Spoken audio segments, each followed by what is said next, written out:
Hello, fellow traders. 'Tis I, the Rumpled One, coming to you on Wednesday, July the 5th. The year's 2023. Let's talk trading. Trading with Walmal. These videos are for educational purposes only. Your results may differ from mine and different from Walmal. Walmal, you were saying there might not be much to trade. Yeah, I mean, it just, we only had about 27 pips, maybe 34. They got up to 34 pip range for the entire day. Nothing was really moving.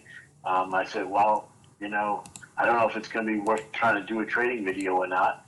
But hey, we'll go and find out. And I go and take a small coffee break, come back, and what does price do? Price goes and runs up. You know what? How many pips is that? Ran up 12 pips, 13 pips. Just shows you what it can do. Yeah. Yeah, we've got 26 pip candle on M30 right now. Yeah, that's a big candle for today anyway, because all the other candles are 12, 12, 16, 15, something in those ranges. And so that's yeah, big movement. H1 is 34.2, so that's quite the candle we got there. Yep. On a normal day, these are normal candles. The 26 for the 30 is probably a little bit large, but 34 pips for an hourly candle, that's normal for this time of day. But when you go back and look at the history of the hours for the day, it's like that's almost twice as big as just about all the candles. And I think there's only one candle where it's not twice as big as all the other hours. So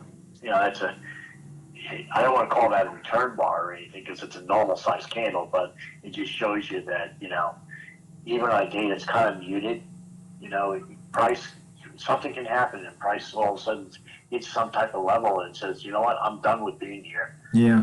Well, so right now we have a flip flop and I just went short at 20.4. We'll see what it does. And we just had a one ball put in, and 27.16 is the fib retrace of 23%. Yep. I'm looking to try to get down to around the 16 level. A reason why 15, 16, a reason why is because that last big bar up, that's the midpoint of it. Okay, I just hit it and I'm out. So I got 2.5 pips on that. Hey, some people would say that's not very much, but that's 2.5 pips towards my goal for the day. And if you go and look, where did it bounce off? And it bounced off that midpoint of that candle again.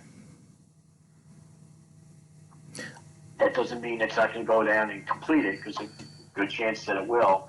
It's just that I've just over time, over the years, have noticed that when you have a big candle, it makes a run down to try to get back to the open of that candle. Our order blocking, imbalance boys would go and say, well, it's got to get back down there. And I'm not saying it's got to get down there, but more times than not, they're right. It does get down there.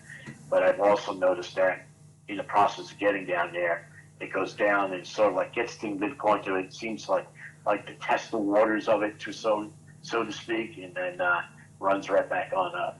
And then it comes back and then it fills it. Yeah, well, we've got Red News FOMC coming out in a couple of hours.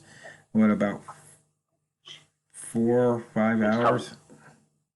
It's coming at 2 o'clock. So what is that? That's about 5 hours from now. Yeah. Is that right? Yeah. But and the thing is, I don't know what's going to really be in there because the rate change has already been communicated.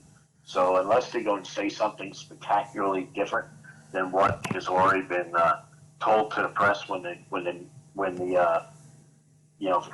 headlines when they did the non-rate change, because they did not change the rate this time.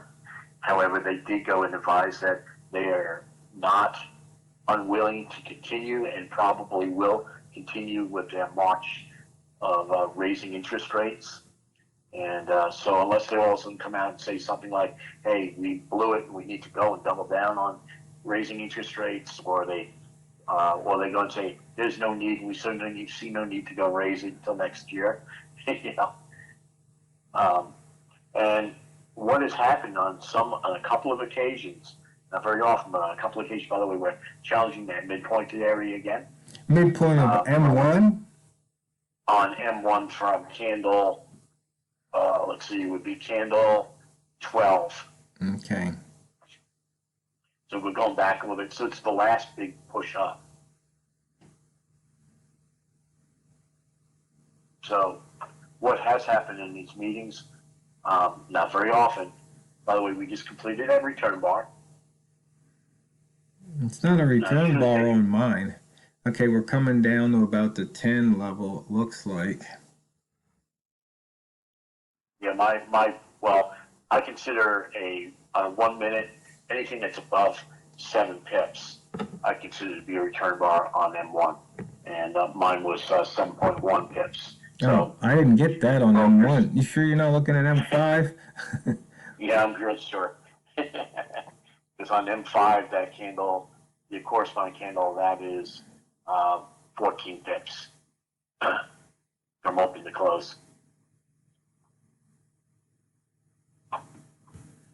But again, it's sort of like if we go back and look at that from where I got in, I ran into that midpoint area, got out, runs right back up, and I should have taken the second opportunity, because that second opportunity, more times than not, then finally goes and gets the open of it and completes that candle. Right. Plus the fact that at that point in time, yeah, we would be going against M30, but we would have been, especially on the second trade, we would have been below the indicator 2. We would have been coming out of flip-flop box. We would have had a state change. So there were all good reasons to take the trade. Right.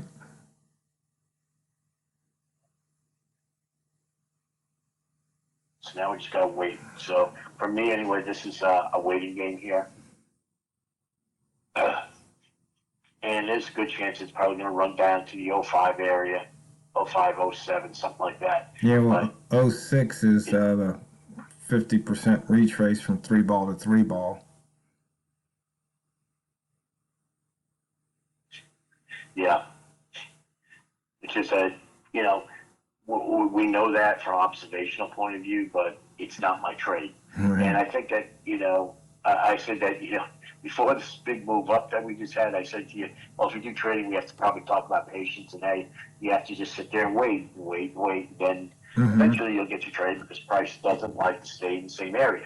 It's got to move away from things and move towards other things. That's just what the market does.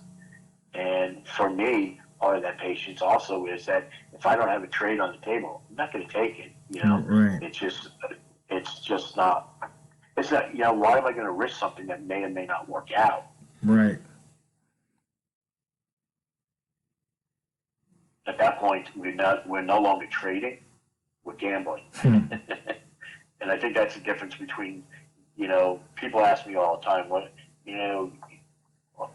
are you gambling or are you trading? And it's like, no, I'm trying to trade, because, so what is the difference? Well, with gambling, you're just going into it kind of blind, and you don't know what's going to happen.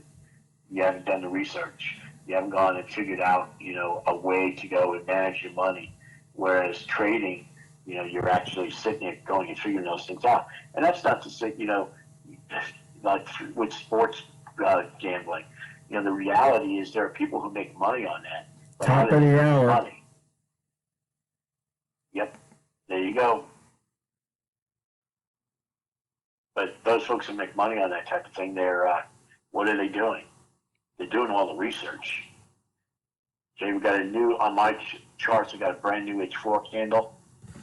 So it'll be kind of interesting to see what happens. My last H4 was kind of a doji. It wasn't a doji, but it was really, really close to being one. Right. Well, let's see. Let's pull up. Let's see. We haven't hit our monthly pivot. We've taken out the weekly. We've taken out the daily. H4 has a pivot at 2709 that come down and take out. Let's see what happens.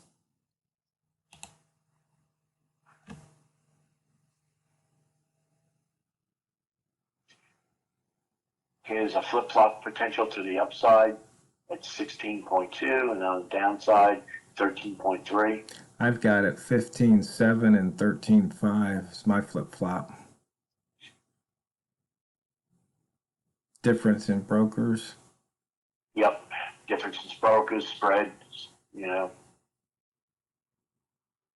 And that's why, you know, I don't think signals are, you know, when you're doing scalping technically, that's why signal systems don't work very well, I don't think.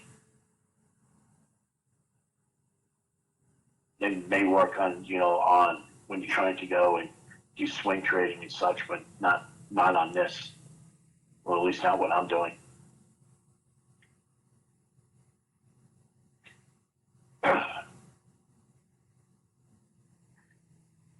Okay, I know I went long. I got in at 15.8.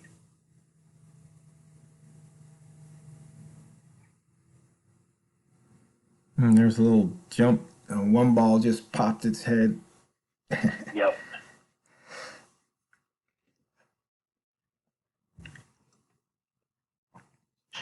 But you know, if you look at M30,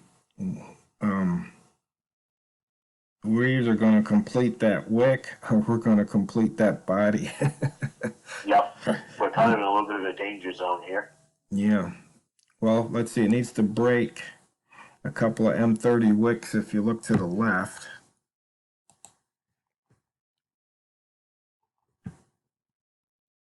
At 27.17.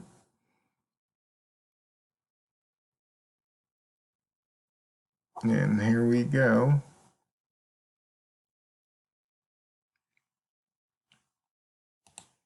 And looking at the H4,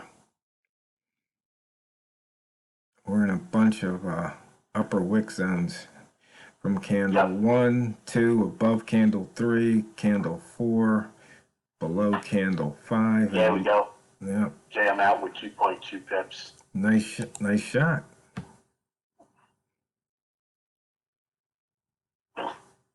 And, you know, my gut feel is it's probably going to run to 20. I don't know if it will or not, but that's my gut feel. But the thing is, I want my money.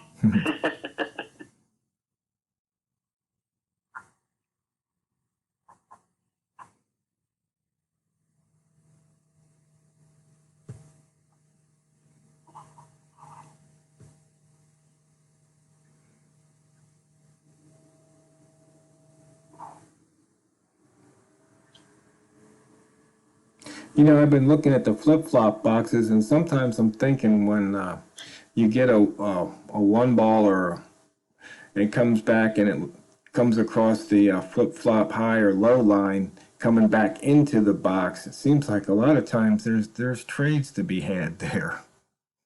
Yep, I agree with you.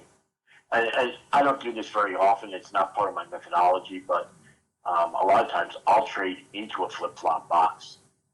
If you remember back in the day when we were doing high-low boxes, I used to do that pretty regularly. Yeah. And it was a little bit easy to do it with high-low boxes, and the reason was because those boxes tended to be wider. You know, they'd have more range within that box to allow you to go and do that.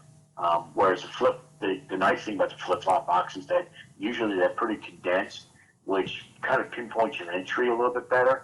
The bad thing is you can go and do exactly what you said. It's just understand that don't be looking for 5 pips. Right.